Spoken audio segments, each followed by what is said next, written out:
Sir, जो CET में general category के लिए 50% मिनिमम क्वालिफिकेशन रखी गई है और रिजर्व कैटेगरी के लिए 40%, तो एक्स सर्विसमैन कैंडिडेटों के काफ़ी क्वेश्चन आते हैं कि हमारे लिए जो रिजर्व कैटेगरी वाली है वो मान्य रहेगी या फिर अलग से हमारे लिए क्या जो मिनिमम क्वालिफिकेशन है वो रहने वाली है। नहीं, उसमें दो ही श्रेणियों में बांटे हैं। जनरल कैटेगरी को सीईटी क्वालिफाई करने के लिए 50% मार्क चाहिए, और जो जितनी भी रिजर्व कैटेगरी हैं वो एससी है, बीसी है, बीसीबी है, बीसीए है, ओएसपी है, आर्मी के लोग हैं, उन सब के लिए वो 40% की वो रहेगी, योग्यता रहेगी कि वो 40% क्वालिफाई होने के लिए 40% का जो स्कोर है वो अचीव करें। जी सर। सर, एक जैसे अब कोई कैंडिडेट सीईटी का एग्ज़ाम देता है तो उसकी जो एएलएम की आईटीआई की क्वालिफिकेशन मान लो, या फिर अगर स्टाफ नर्स भर्ती से रहता है तो उसका स्टाफ नर्स का जो डिप्लोमा है वो अभी अपीयरिंग में चल रहा है, और मान लो जब तक सीईटी एग्ज़ाम के बाद पोस्ट आती हैं तो तब उसका ये कंप्लीट हो जाता है, तो क्या वो उसमें अप्लाई कर सकता है? हाँ, सीईटी में ये प्रावधान है, क्योंकि सीईटी 3 साल के लिए वैलिड है। एक बच्चा अभी +2 में है तो वो अप्लाई कर सकता है, सीईटी का पेपर क्वालिफाई कर सकता है। तो जो अगला पद आएंगे, फर्दर जो टेस्ट होगा, स्क्रीनिंग जो पोस्ट के अगेंस्ट होगा, उस टाइम तक उसका जो सिलेबस है या सर्टिफिकेट है, डिप्लोमा है, वो क्वालिफाई होना चाहिए।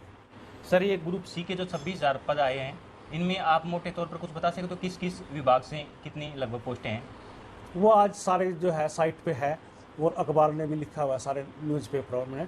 उसमें काफ़ी पोस्टें हैं, क्लर्क की हैं, अकाउंटेंट की हैं, मंडी सुपरवाइज़र की हैं, इंस्पेक्टर फूड एंड सप्लाई हैं, sub inspector food and supply हैं, एएलएम हैं, स्टाफ नर्स हैं, एमपीएचडब्ल्यू हैं, टैक्सेशन इंस्पेक्टर हैं, एक्साइज इंस्पेक्टर हैं। इस तरह की बहुत सी पोस्टें हैं। और ये जो मेल फीमेल कांस्टेबल का रिजल्ट में हमने फार्मूला अपनाया है, इसी परसेंटाइल मेथड से एनटीए भी अपना रिजल्ट तैयार करेगा।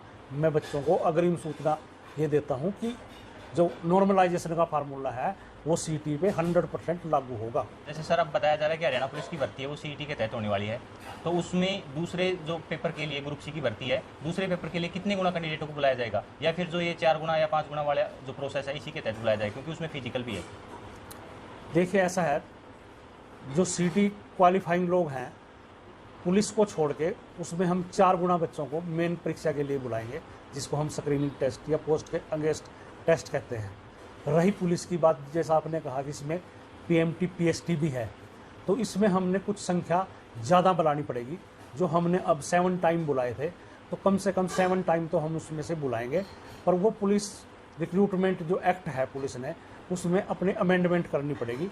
और हमने पुलिस के आला अधिकारियों के साथ कल बैठ के, डीजीपी साहब के साथ, एडीजीपी साहब के साथ, उनको ये फार्मूला समझा दिया, और वो जल्द ही जो एक्ट है उसमें 2-4 चेंज हैं उसको करने जा रहे हैं, अमेंडमेंट करने जा रहे हैं। एक मैंने फार्मूला उनको ये दिया है कि चूंकि पुलिस भर्ती में एक्स्ट्रा 20 मार्क्स थे, 10 सोशो इकोनॉमिक के और 10 एक्स्ट्रा क्वालिफिकेशन के।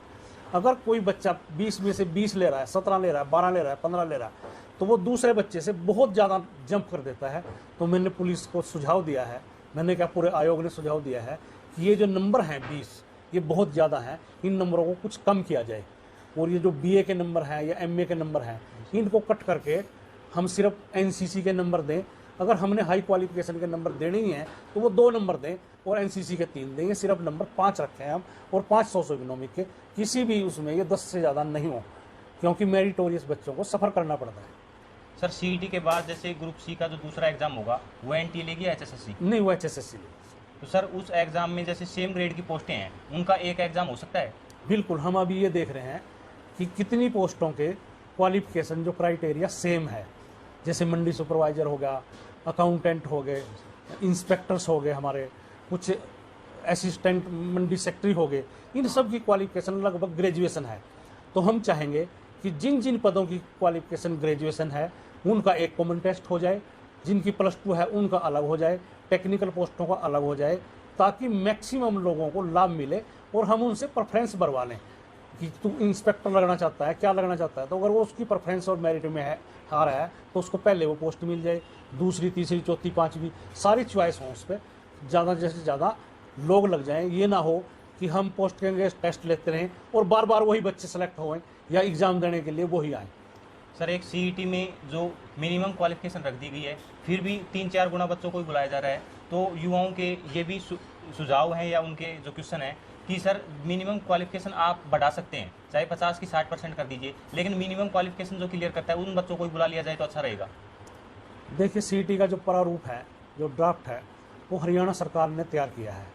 जैसा आपने सुझाव दिया है, बच्चों की तरफ से प्रतिक्रिया रहे हैं, मैं इस सुझाव को भी सरकार के आगे रखूँगा कि ये क्वालिफाइंग हो, ना कि 4 गुना या 5 गुना, जो भी क्वालिफाई हो वो सब एग्ज़ाम दे पाएँ।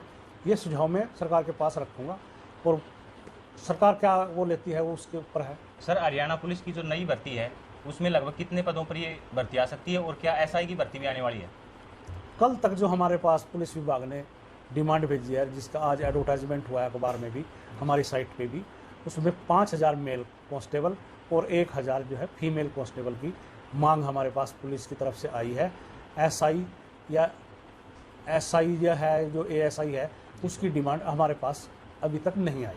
सर जो सीईटी का प्रोसेस, ये तो फर्स्ट टाइम एग्जाम हो रहा है, आगे क्या एचएसएससी ऐसा करना चाहेगी कि जैसे कैलेंडर फिक्स कर दिया जाए कि 6 या 8 महीने में ये भर्ती है जो कंप्लीट कर ली जाएगी, तो ऐसा कोई विचार चल रहा है सर? देखिए ऐसा है, सीईटी जो है वो एक गेम चेंजर प्लान है सरकार का, क्योंकि हम 18 लाख, 20 लाख, 10 लाख, 8 लाख इस तरह से एग्ज़ाम लेते थे।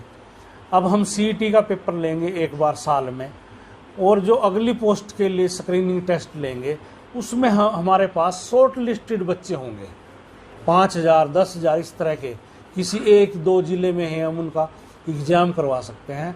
और जो रिक्रूटमेंट की जो प्रक्रिया है, जो बहुत देर लगती थी जिसमें, अब ये बहुत फास्ट होने वाली है, क्योंकि हमारे पास एक शॉर्ट लिस्टेड कैंडिडेट की लिस्ट है, सिर्फ हमने उनकी डीवी करनी है। अब हम 10-10 लाख लोगों की डॉक्यूमेंट वेरिफिकेशन करते थे, उसमें देर तो लगती ही थी। तो एक गेम चेंजर प्रोग्राम लेके आई है।